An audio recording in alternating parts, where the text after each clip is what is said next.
Okay. Hi everyone. Can you hear me? Nice, nice. I'm glad that it's not very overcrowded, so everyone have some space. Okay. Okay, guys. How many of you are liquidity providers into AMMs? Oh, nice. That's like half of the, yeah, half of you. Okay, nice. So today we will talk about AMMs. We will see what are their like current inefficiencies and what we're proposing to do with this. So I'll start with the question, what is capital efficiency?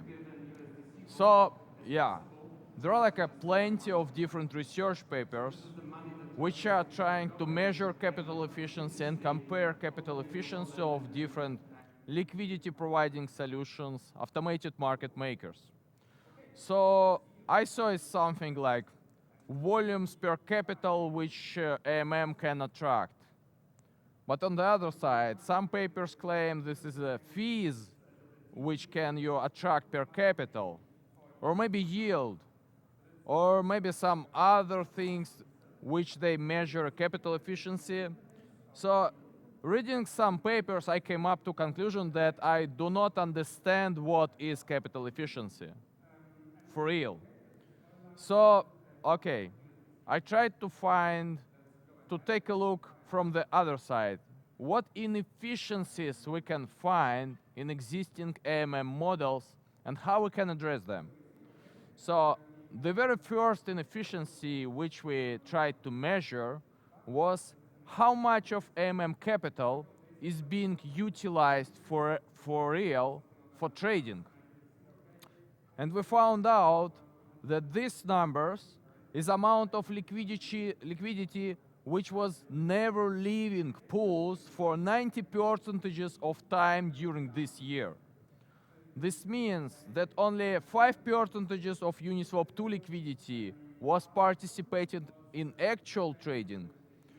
And yeah, for sure there are some concentrated liquidity protocols like Uniswap v2 and v3. This is a little bit different. It's like an average temperature in the hospital, but yeah, it still makes sense that this liquidity is not working. So yeah, I don't know, but from my point of view, this looks like inefficiency, and we will try to address it. By the way, this QR code would lead you to a Dune Analytics dashboard where you can verify everything. You will see SQL queries and more details dashboard with details about percentiles of time of the amounts of the capital, shares of the capital being unutilized. Okay, on this slide, I'm showing how existing AMM pools approach is actually working. You may notice that for liquidity provider, providing liquidity for multiple different assets is actually a fragmentation of their capital. They have to fragment their most liquid assets. It's stable tokens. It's wrapped Ether, wrapped Bitcoin. The most liquid ones are being fragmented among different opportunities by providing liquidity to tens of different assets. That's also inefficiency from their point of view. And one more point here is that this capital is being locked inside the pools. What means being locked? You can withdraw it any block, yes, but being locked means that it's restricted in its functionality. It's DeFi disabled. This means that your funds in those pools are only able to be swapped, transferred to taker and from taker during swap. You can't use them for DeFi. You can't vote in DAO. You can't do nothing. And this is happening since 2017. And we're trying to challenge this approach to solve those three huge inefficiencies. This idleness, this fragmentation for liquidity provider, and this is huge amount of locked capital which is DeFi disabled. We are proposing new approach. We call it shared liquidity layer, Aqua, 1-inch Aqua. It works differently. For every liquidity provider, capital stays on their wallet. And AMMs are getting access to this liquidity on demand whenever it's actually needs to be swapped. And this is also unlocking your liquidity. If you have some DeFi-enabled assets, you could use them in DeFi, vote in DAO, do other things. How does it look like from AMM point of view?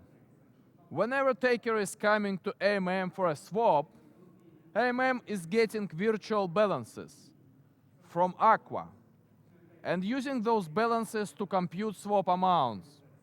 And then AMM using Aqua to get access to Maker liquidity by pulling assets from Maker wallet and pushing back. During pull and push, virtual balances are getting updated. So Aqua here is actually a settlement layer for transfers and also an accounting layer for virtual balances for AMMs. With unlocked liquidity, you could do much more than we even originally expected. You could vote in DAO, participate in V-tokenomics. You could leverage your liquidity with money market. I will show it on the next slide. Moreover, you could borrow liquidity on demand from money market right during the swap, but this would require some additional development from liquidity provider side. So how does liquidity leverage looks when you can turn your $1,000 into $3,000 of collateral and $2,000 of debt? So economically it makes sense. You still own 1K. You could achieve it with different approaches. You could deposit your 1K, borrow $800, deposit this $800, borrow more. What you borrowed, you have to put as collateral again and borrow more. And then the end, you could end up to having 3K collateral and 2K debt. It's still 3 minus 2. It's 1K. But you have 3 different stable tokens, which you could provide as a liquidity to 3 different pairs through Aqua to AMMs. And this means that each asset will participate in 2 pairs, like USDT to USDC and USDT to USDS, for example. This means that you will have 6K of virtual liquidity, but you came with only 1K. So you got 3K leverage through unlock feature and 2x more leverage through shared liquidity feature. So those capital efficiencies coming from those 2 different properties, sharing, shared, and unlocked, they're being compounded. So you could elevate your earnings as liquidity provider to like new heights.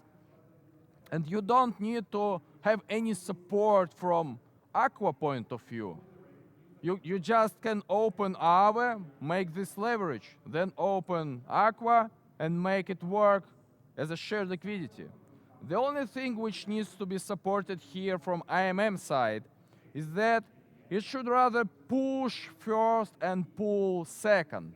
Elsewise, it will not be able to exchange big amounts. Like you can't withdraw, pull 1K from this position because you will be under collateralized. It would lead to revert. So AMMs should support this feature to push first and pull then. So yeah, we also support this feature in our AMM, but you will see this next. So what is capital efficiency after what I showed to you? I think that capital efficiency is no more a protocol metric.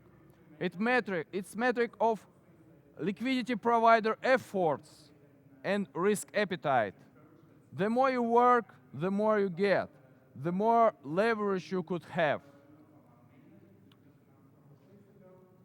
So yeah, there is a thing called toxic flow and non-toxic flow in AMM space, and I think that we should redefine this.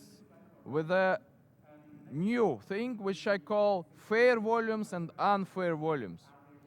I think that fair volumes is something what your protocol, your liquidity, your position, your strategy deserves from the market according to the prices it offers for the takers. And unfair volumes are volumes which were dedicated to some protocol without considering any other opportunities. Like if your front end is sending some volumes to your smart contracts without considering other options for better price, it's basically unfair volumes. So yeah, with Aqua, no flow is toxic anymore. And the next slide, the next section of my slides are about Swap VM. This is actually our approach to build modular strategies in AMMs, and not only limited to AMMs, which could work on top of Aqua or without Aqua on their own. It's called VM because it's virtual machine. I always been asked for like few past days, like, what the virtual machine? Are you competing to EVM, to Solana VM, to Ton VM? Not really. That's actually name of architecture. This is basically now smart contract on Solidity for EVM, but this could be a protocol for any other blockchain. In terms of architecture, virtual machine means that it should operate with something called instructions. And here it is. It operates with instructions. So you could define your trading strategy with composable instructions which could serve different business logic you wish to achieve. Starting from bottom, you could use different swap formulas. You could use flat fees, dynamic fees. You could have concentration if you want. You could concentrate from one side, from both sides, whatever you wish. You could also have decay spread. Oh, wow. I will be more loud or something. Okay. So decay spread is something what we previously called Muni swap. Like 5 years ago, we invented thing which sells arbitrage opportunity as a Dutch auction. And now we're making it composable with other instructions. So you could get this arbitrage for Dutch auction for arbitrage traders with concentrated liquidity. Altogether, just place those instructions, select which of them you need, and you will get this highly composable behavior. So yeah, but how is that possible? That we made separate instructions which are not aware of each other. They're written completely separate, but what do they do? How they are built? So the core architecture invention is actually swap registers. It's data model. Here is it. It is, yeah. It's just 4 variables: balance in and out, amount in and out. Where in and out means direction of the assets. In assets means assets which are going to Maker wallet. Out means assets which are leaving Maker wallet at this specific swap. Balances are actually virtual balances from Aqua, or like real balances for something else. Meanwhile, amounts are provided by taker. The taker could provide one of the amounts. For example, if taker provide amount in, this does mean that they provide amount they wanna send, spend. And we have to compute with our instructions which amount we're gonna give them. If taker provided amount out, this means they specified how much they would get. And our instructions have to compute how much we should charge them. So, yeah. Next, I would provide 3 examples of instructions of how exactly they're working on this data model to achieve this composability, instruction level composability. The very first and very obvious one is constant product AMM. So it just makes sure that balances multiplication before swap is equal to balances multiplication after swap. it's obvious that balances after swap would be balance in plus amount in, and balance out minus amount out. So we can basically express amount in and amount out of this expression, and yeah, that's the only thing which this instruction compute. That was simple. Okay, let's go to something more complicated. Okay, concentrated liquidity. To concentrate liquidity, the only thing we need to do actually is to shift balances. We have to add some constants computed off-chain to balances. It's like two lines of code, but you could achieve concentrated liquidity. It is as simple as that. I'm not lying, almost. But there is a trick. If you would collect some fees with a flat fee instruction or dynamic fee instruction, this price range would increase. Yes, that's a problem. I mean, yeah, we could live with this, but some liquidity providers would prefer their strategy to maintain specific range. Okay, we have a separate instruction for this. This instruction we called XYC concentrate grow price range. And we wrote another one. We called it XYC concentrate grow liquidity. How it's different? The only difference is that after each swap, it's being readjusting those deltas by invariant increase, where invariant is just balances multiplication. So we just get new balances multiplied, divide by all balances multiplied, and readjust those deltas. So that was easy. We spent some time to came up to this, but it's actually a pretty simple code in Solidity. And yeah, regarding the Mooney swap, or how we call it, spread decay, I would explain you how does it work and how it's selling arbitrage opportunity within Dutch auction. Actually, when swap happens, you could see the starting points of red lines and blue lines. The starting point of red line is something where balances were originally. Both lines, both axes are balances. So some swap happens, and we're moving our balances to the beginning of the blue line. And then swap in the opposite direction does not immediately start from the red point. It's from the blue point.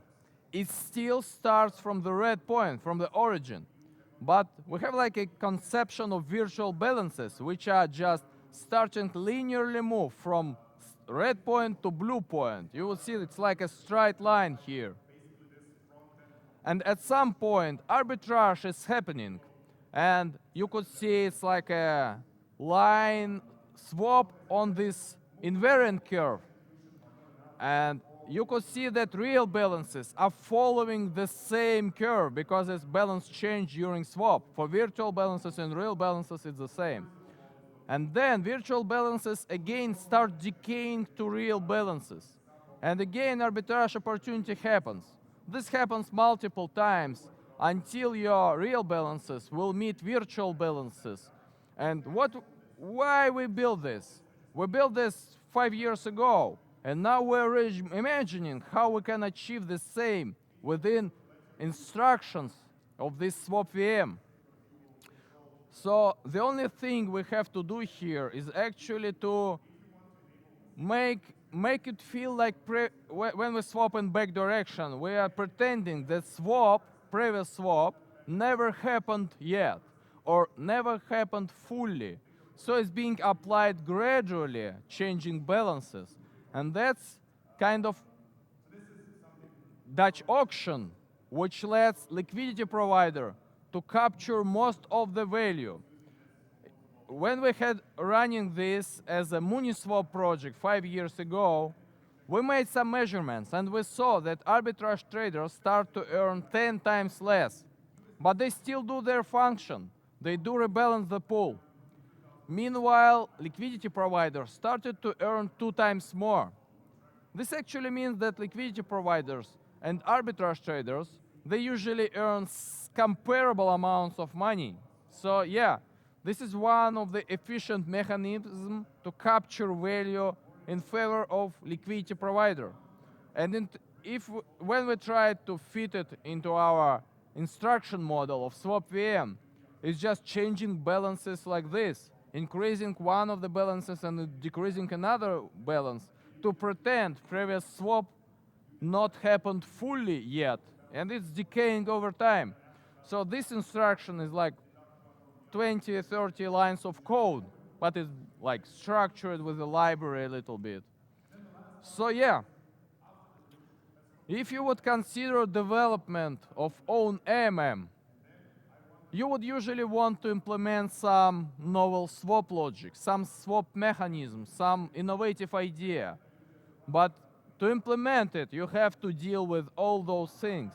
You have to write code for deposits, withdrawals, shares accounting, everything. Swap settlement itself, how exactly transfers should happen, in which direction. Is it flash swap or not flash swap? But now, if you would build on top of swap VM, you could try to implement your logic in a composable way, and you would get instruction level composability. This means that you could make your logic work in a modular way with every other instruction. For sure, not every instruction is compatible with everyone else. So yeah, it's a matter of programming on swap VM to build a proper strategies. Some instructions are for AMMs. Some instructions are for single directional swaps, like instruction for Dutch auction, or instruction for TWAP, or instruction for DCA, or any other instruction. Some of them are compatible with each other, some of them are not. So if you would be able to express your novel logic in this paradigm of this data model of input and output balances and amounts, you would be able to achieve composability with existing models. And that's pretty awesome from my point of view. And that's it. Thank you very much.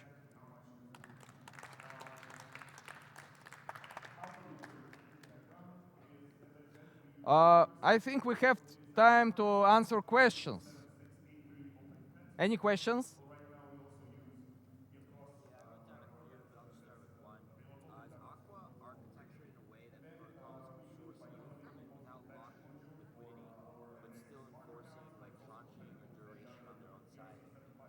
Could you repeat the last phrase?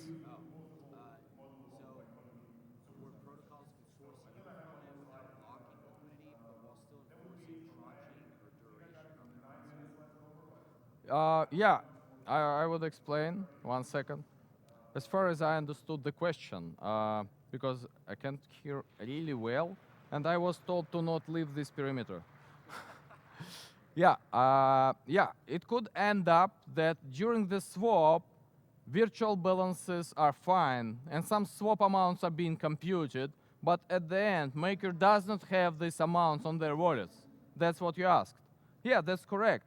But that's matter and business of taker to not to try to dig into liquidity which is not existing. The thing is that takers are getting smarter and smarter. Now we have all those aggregators, solvers networks, so it's getting more and more complicated to perform transactions on your own, especially when you interact with liquidity sources. It's pretty comparable to experience if you would try to fill someone's limit order. It should be also filled by someone else before you. It's pretty similar. So some of your strategies could stack with illiquidity. If you don't have liquidity on your balances, they would stack and they would not work. And if some liquidity will be dropped on your wallet, you could face immediate impermanent loss. Yeah, I would recommend liquidity providers to close their positions when they are illiquid and then refill wallets.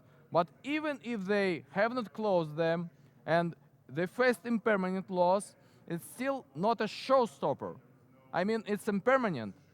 When or if prices would get back, you would be in the same exact situation as you always had liquidity, but you would have a little bit less fees because you were not able to trade them. So yeah, that's the answer. So yeah. More questions? Anyone else? Yes?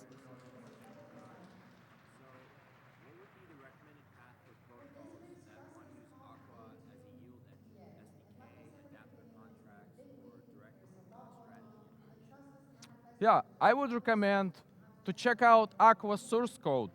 It's actually 100 lines of code in Solidity. It's easy as that. I would start from truth of source, and then you could explore also documentation, you could explore our SDKs, but I personally see here as a huge opportunity to build AMMs and compete among AMMs not with TVL anymore, but with their logic, because you could attract liquidity by just getting shared access. And getting shared access is so much easier than attracting TVL. You would not believe me. More questions? I'm able to answer every question, I think. More questions?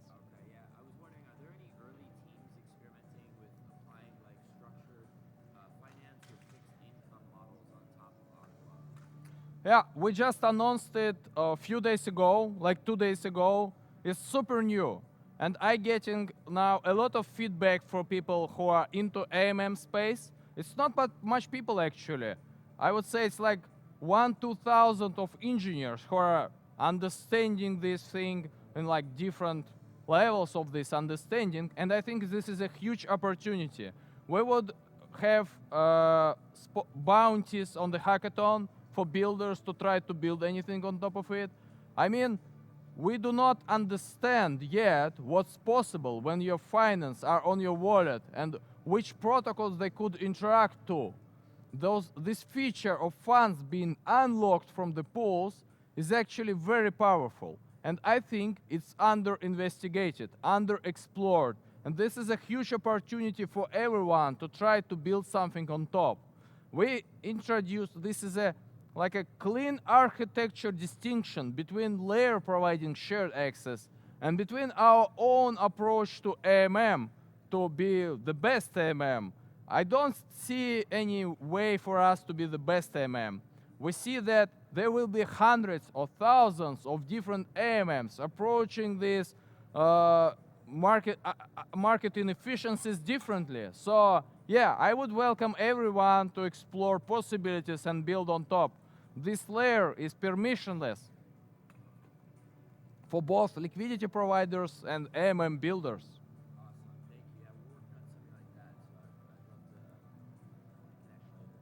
Yeah, you can connect me via X, Twitter.